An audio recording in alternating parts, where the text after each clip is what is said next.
Don in London, hello. It's October the 21st. My video's all about recovery from addiction to either substance or behaviour, or both, as it was in my case. Addicted to alcohol, alcoholic in recovery, and I like to say simply in recovery today. And my behaviour could be equally addictive around people, places and things.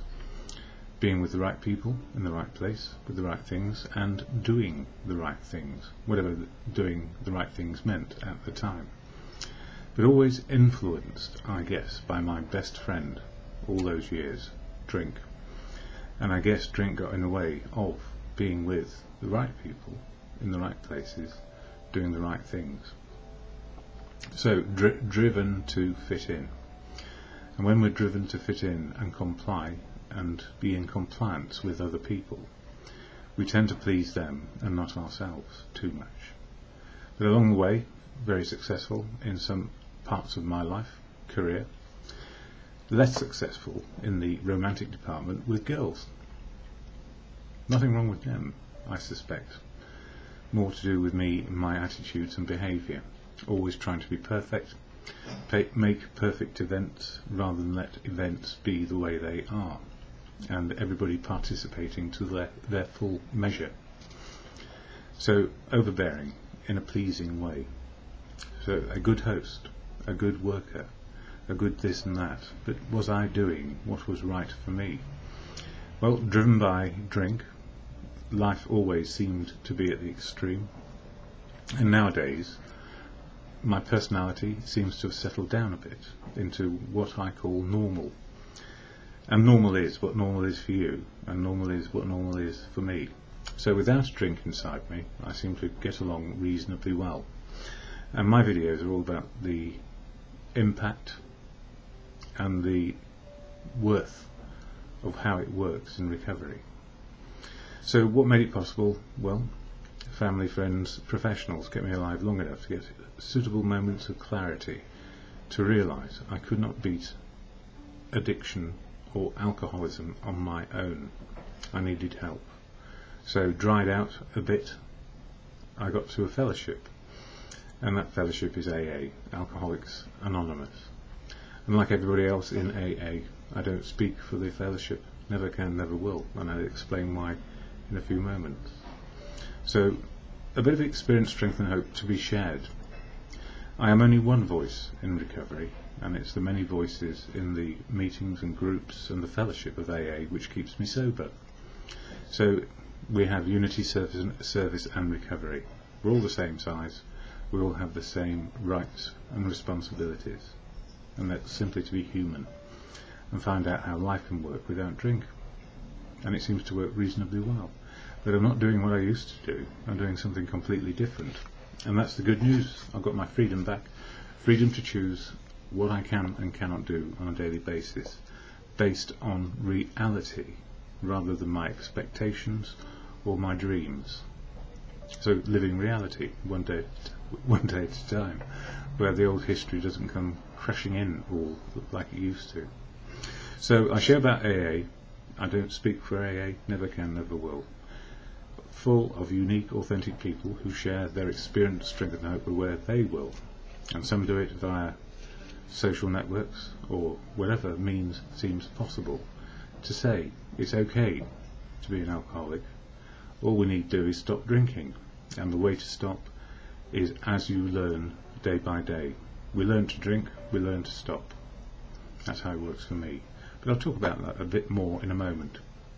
Here I share the AA preamble, which you'll hear at any meeting of AA, and then something of the daily reflections in this book, a 1 page per day, reading, just a bit of inspiration if you like, to keep us on track. And that's what I share, and some of my thoughts too.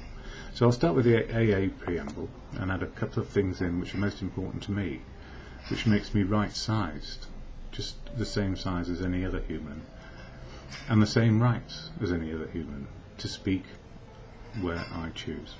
So this is AA, but not as a representative of AA. You'll see why in a moment.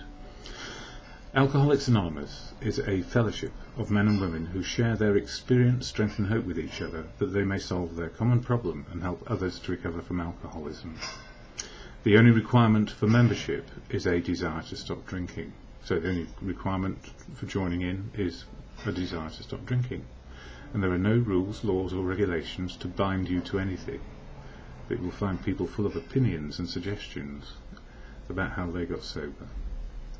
There are no dues or fees for AA membership. We are self-supporting through our own contributions. So no outside help when it comes to finance. We run the meetings, pay the rent, buy tea, coffee and biscuits and some literature. And it all seems to work.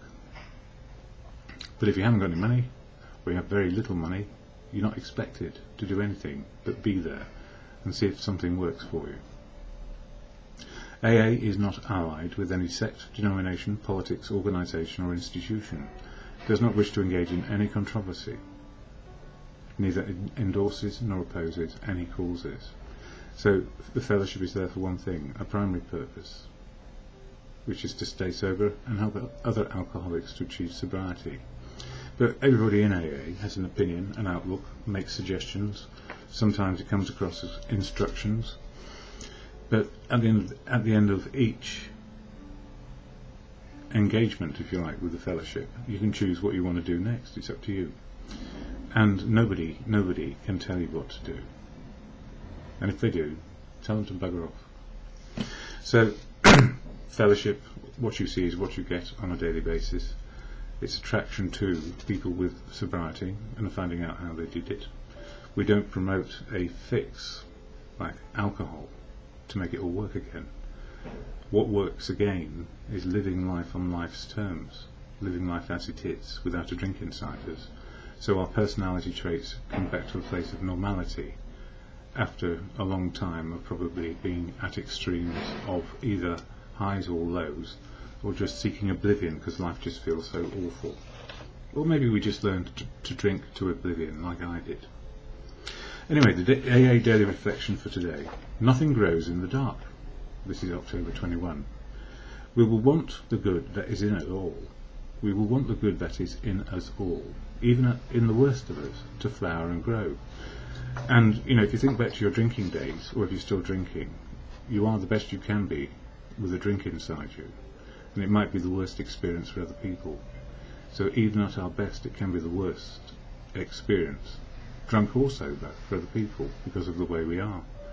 So we don't need to try and change them in fellowship. We learn and realise we can change our own attitudes and behaviour, so we get on with life. And those who don't like us won't like us. Those who like us will like us. That's how it works. Real life on life's terms. Not expecting anything, not deserving anything. Learning life. And it goes on to say, with self-discipline and insight gained from practising step 10, which is taking a daily inventory of what's working and what's not working, or a spot check inventory, what's disturbing me now, what can I do about it? And the answer is right now, nothing. I begin to know the gratifications of sobriety, not as mere abstinence from alcohol, which is terrible because you just feel awful if you stop drinking and don't have anything to do with after that, but as recovery in every department of my life. So learning to live with people, in places, doing things, needs met, wants forgotten. I renew hope, regenerate faith and regain the dignity of self-respect. I discover the word and in the phrase and when we were wrong promptly admitted it. And this is when we do an inventory on a daily basis. If something's going wrong and it's our fault, we say, oh, that was me, I did that, and make apologies if need be. Reassured that I am no longer always wrong, because we learn what the right path is for us and other people. We work with people, influence, but we don't have control over them. I learn to accept myself as I am, with a new sense of the miracles of sobriety and serenity. So for me, serenity is accepting this is a bad situation, I can help, or this is a bad situation for me and I need leave, or this is a situation where we need to work together to put it right. or my part in this, I made it wrong. What we're going to do, what can we do to make it back to where it needs to be, or change it? So we have our options back, rather than say, you're a bunch of fools, follow my lead, or you're a bunch of fools and walk away, the extremes. Sober, we find normality. And I would call it extraordinary, ordinary for me. Life is extraordinary when we haven't got a drink inside us, because we feel it. We feel everything in the moment of now. But we have had to deal with our life story in the past. So step 10 in October is quite a way into the fellowship program of 12 steps. I've been doing one a month this year. So this step 10 in October, the spot check inventory, keeps me on track. And if I don't know how to do something, I say so, or ask how to do it. It's all about the humility to keep on learning life, learning one day at a time, that it's okay not to know, and sometimes we will never know some answers to some questions. So for me this morning, I went to a good meeting last night, and I've had a good chat with my brother this morning, which is extraordinarily good. And I was thinking, from last night particularly, emotional and spiritual, that's the very nature of the program of fellowship. Dealing with our feelings in the moment of now and coping with life without drink. Every personality trait under the influence of drink tends towards extremes of attitudes and behaviour. At extreme highs or lows, there is no balance. We bring all our history of emotions into today, and we can be overwhelmed.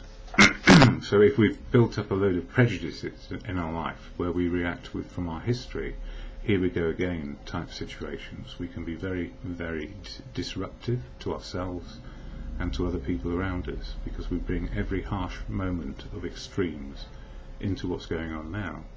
But if we've done our step 4, the life story, where we worked out what made us angry and resentful and what made life work, and have sorted all those feelings out as best we can, all we deal with today in the emotional spiritual is the feelings we have with the situation we have right now. And sometimes it will make us angry or resentful, sometimes it will make us happy and joyful, but there's more balance in there. We're not bringing all our history into the moment of now.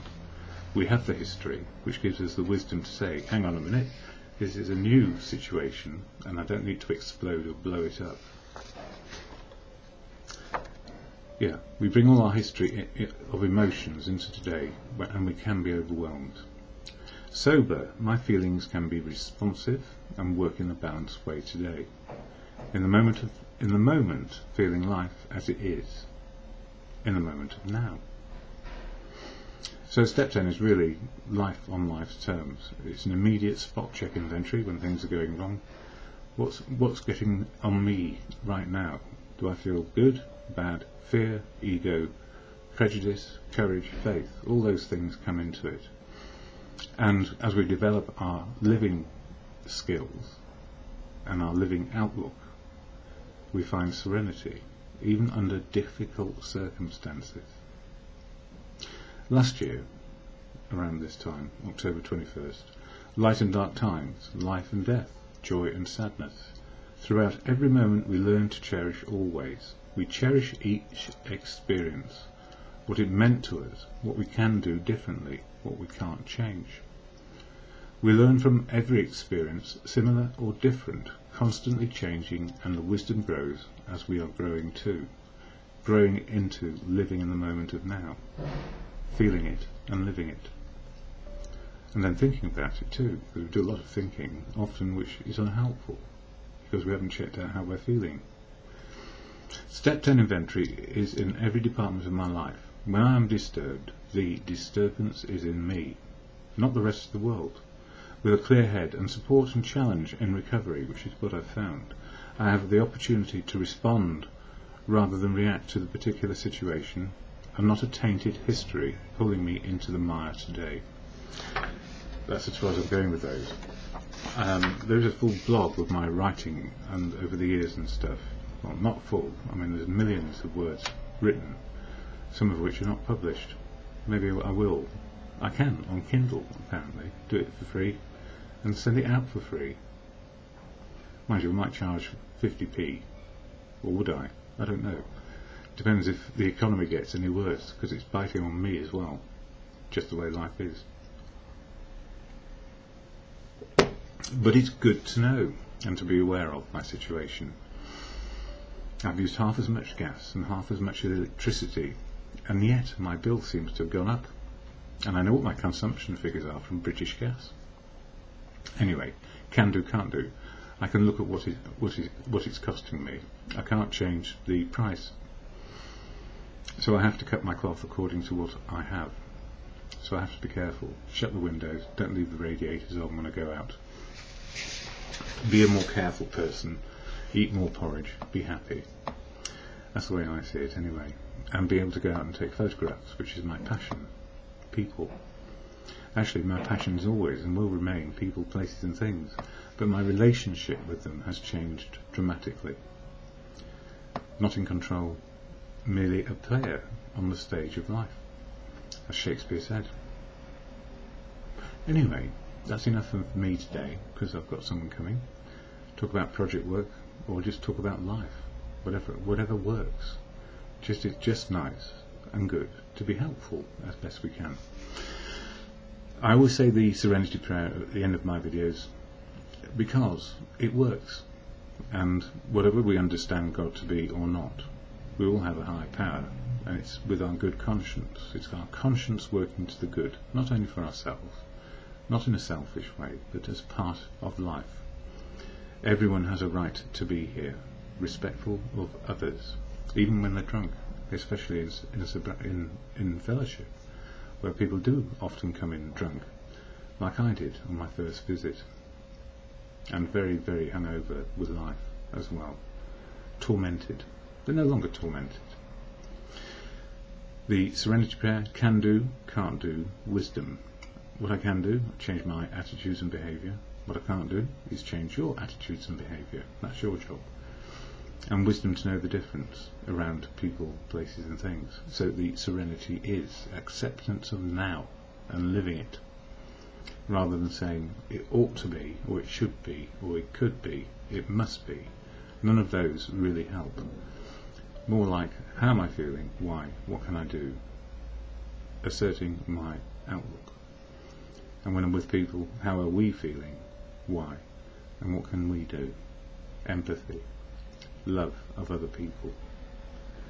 So the great is good to love, be loved, and useful, in whatever capacity it might be. So to God, or in good conscience, the Serenity Prayer, God, grant me the serenity to accept the things I cannot change, courage to change the things I can, and the wisdom to know the difference, always for me, in the moment, and just for today.